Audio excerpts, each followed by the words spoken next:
Hello. All right. I don't do lectures very much, but chapter 15's got a lot of info. And there is a great lecture that's out there in your chapter 15 lodestone for AP Gov. I would recommend that one as well. He's probably got a lot more bells and whistles, but this one I want you to watch, and take down some notes. And there's going to be a little assessment activity that you're going to do after this. So are you ready? You got your coffee, you got your tea? This is a quick overview of trying to give you the big picture on interest groups. Chapter 15. So our first slide here, the role and reputation of interest groups. Let's define it. Simplest terms, an organization of people with shared policy goals entering the policy process at one of several points. This is even too fancy for me. Look, it's groups of people that have a goal and they're going to get involved in politics. They're going to connect with politicians. They're going to try to get laws made to benefit whatever their cause is. They're also referred to sometimes as linkage institutions, which we'll see this on another slide. A lot of times when we're talking about interest groups, people just use that term, oh, they're lobbyists. They have lobbyists. Technically, and I've got a couple of bullet points so you can talk right when you talk about it. Technically, however, there are lobbyists like Mr. LeMay that you saw in the interview that we did about the tanning bed bill. Mr. LeMay is a lobbyist, but he has his own lobbying group. He basically gets hired out by special interest groups, okay? So he's a lobbyist on his own, kind of like you could be a lawyer in your private practice on your own, but there are also special interest groups, like larger ones, the ACLU, NAACP, things like that, and they would have their own lobbyists. So not all lobbyists are special interest groups, like Mr. LeMay. He's not a special interest group. He gets hired by them. But in theory, all interest groups do lobby. Why would you form an interest group and have some sort of a goal, but then not go lobby anyone to get that goal changed? So keep that in mind when you talk about that. The role and reputation of interest groups must be said. Why interest groups get bad press? Well, you go all the way back to Federalist 10, and you know that Mr. Madison said that factions can be a problem. Now, he did say that checks and balances will keep factions in check. When we say factions, a lot of times we talk about political parties, but he's also including factions. In his mind, factions are groups of people that sort of band together to push certain ideas, okay? Lobbying political parties don't even exist when he's talking about this, but this is what really all of this is. So beware the factions. Dishonest lobbyists also get more press than honest ones. The NRA, the cigarette lobby, these guys have really bad reputations because what are they trying to do? Sell more product, kill more people, right? You know, the cigarette lobby famously, if people don't die from their product, where are they going to get new people, right? You got to push to the kids. That's the only way. So they get a bad rap like that. Versus someone like Mr. LeMay, who I would say is not a bad lobbyist because everything I know about him so far is he usually works with special interest groups that are doing stuff for you and I, like the skin cancer stuff and the tanning bed bill. And like it notes there in yellow, there are more honest lobbyists than there are dishonest ones. But just like in your classroom when you're back at school, all the nasty kids get all the attention. The book will talk about this, the revolving door, another thing that gives a bad reputation to special interests. A politician, you're going to see a lot of politicians when they're out of a job at this election do this. They then go work for a lobbying company. So how is that? I used to represent the people, but now I'm going to go represent some business. Or vice versa. You could be a lobbyist and now you become a politician. Well, that's even crazier. You used to represent, I worked, I was a lobbyist for the cigarette industry and I still have stock, or I still sit on the board of the cigarette industry. Now I'm a politician. I mean, come on. Also, a very famous lobbyist that sort of spilled all his secrets because he got himself into a lot of trouble with some things that were legal but incredibly unethical and some things that were illegal. His name was Jack Abramoff. Spent some time in jail but gave us a lot of bad knowledge about the way some of these things work. So the end of chapter 15 talks about that. Make sure you know that. Okay, remember when we talked about the different types of democracy? Interest groups are going to be part of this. So pluralism, this was a type of democracy, pluralist democracy. And this is, think plural, more than one. This is the idea that in our democracy, what interest groups provide is you have many different groups, all with different ideas. They're all competing, trying to get their policies in. No one group wins or loses at all time. And all of this competition ends up being great for us most of the time. Interest groups are, again, what we call a linkage institution because they connect you and I, the people, with the government. Things that I don't have the time or the power to go get my politician to do, an interest group might do that too, for me. And I have lots of choices in a pluralist type system like this. But also you could argue that some of these interest groups, we start seeing this elitist form of democracy. So societies, of course, are divided along class lines with the rich and the poor. And so a lot of money is going to go into certain, a lot of large corporations and unions are going to have a lot of the power here. And so the power ends up not being equally divided. You know, again, the NRA lobby has all of this power, behind it because they have the big, very profitable business of selling guns. Well, who's on the other side? You know, Mothers for Gun Control or something like that. And they're not going to have the money or the name recognition to really fight with that. So we start to see that as kind of the elitist model is what it ends up looking like. Corporate elites are willing to lose minor policy battles, but work to win on major policy issues. Example, the cigarette industry. Well, they want to be able to keep selling cigarettes. So as long as we can still be legal, there's some little battles they'll lose. We won't sell cigarettes to 15-year-olds. We'll put some labels that say this is harmful on it, things like that. Lobbying is a problem because it benefits few at the expense of many. This elitist versus pluralism, you could end up with like some kind of essay that says, argue which is more true. Well, whatever's more true, what do you have more evidence of? Do you have more evidence of special interest groups fighting for the little guy? Lots of examples of people being able to get in there and have their small ideas be taken up? Or do you have more examples of, like I hate to keep using the NRA, but the NRA fighting the big battle? About 70 to 80% of people say they are for gun control. But why do we never see progress with gun control? Because you got the NRA on the one side.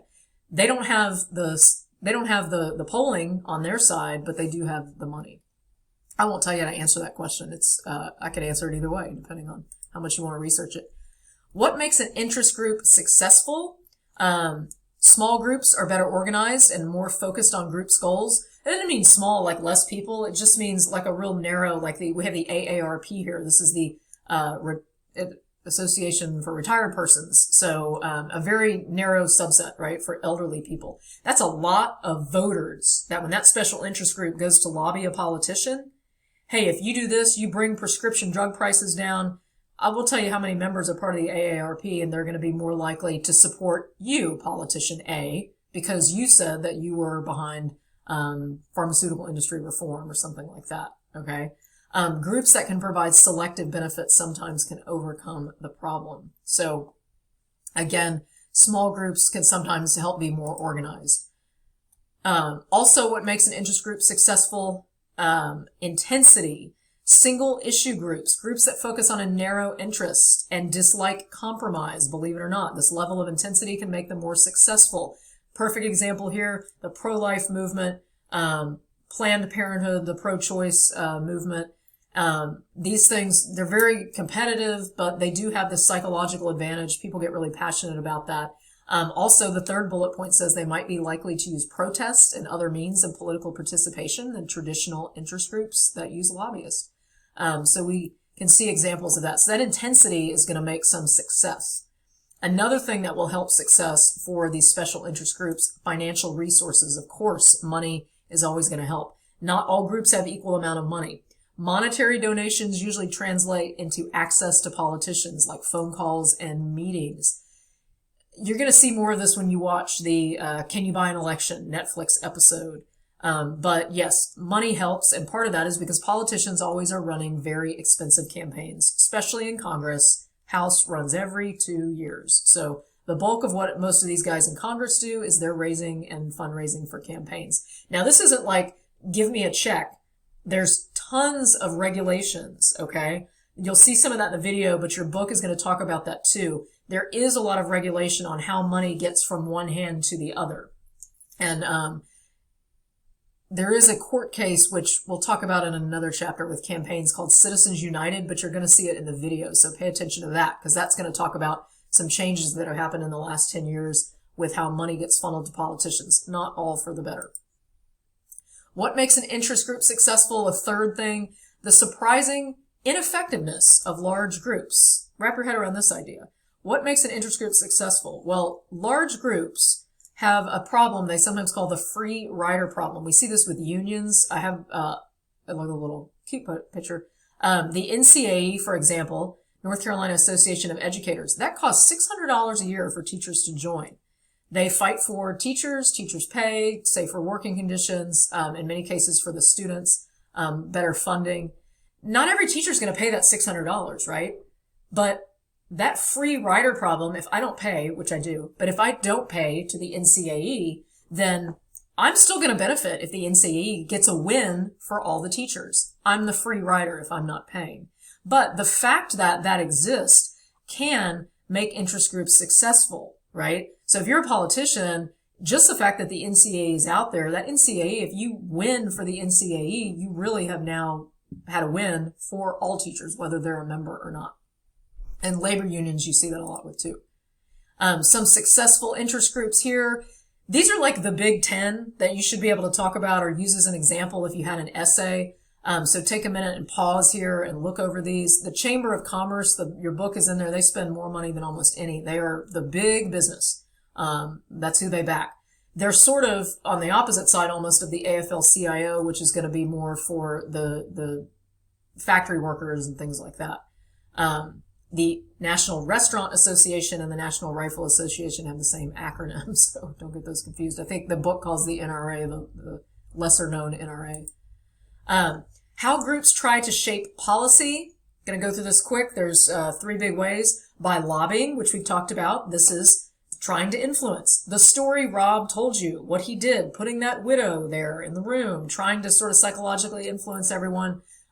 That's basically lobbying. Now, he may do that through words, but he may do that with, let me show you all the people that are a part of the Dermatologists Association. All those people are going to vote for you, Politician A, if you back this bill. A second way that groups try to shape policies, electioneering. I say more on this later, I mean more detail, but on a big picture level, this is getting involved in the election process, okay? Things like PACs, super PACs, which you'll learn more about when you watch the video, 527s, 501s, these are all in the book. You'll see them again too when we talk about campaigns. There are regulations on what these organizations are. These are special interest groups that sort of form these things. It is the conduit to get into the elections, okay? And again, we're not just like bribing politicians to do stuff because a lot of those things are not legal. So we'll see lots more detail on that at another time. And a third way that groups try to shape policies, litigation. So if an interest group fails, they don't do good lobbying, they can't seem to get the electioneering, they can't get in enough to get somebody to support it, then let's go to the courts. Interest groups can file that Latin term, amicus curiae briefs, to support the positions. That was the Brown versus Board of Education was done like that.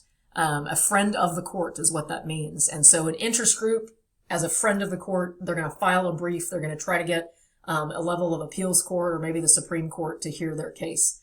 Also, class action lawsuits. Class action lawsuits permit small groups to file a case on behalf of a much larger group. Erin Brockovich, the movie, it's the greatest, about a class action lawsuit of people that were basically poisoned by the water company in California. And there was a huge class action lawsuit to get all of those people money.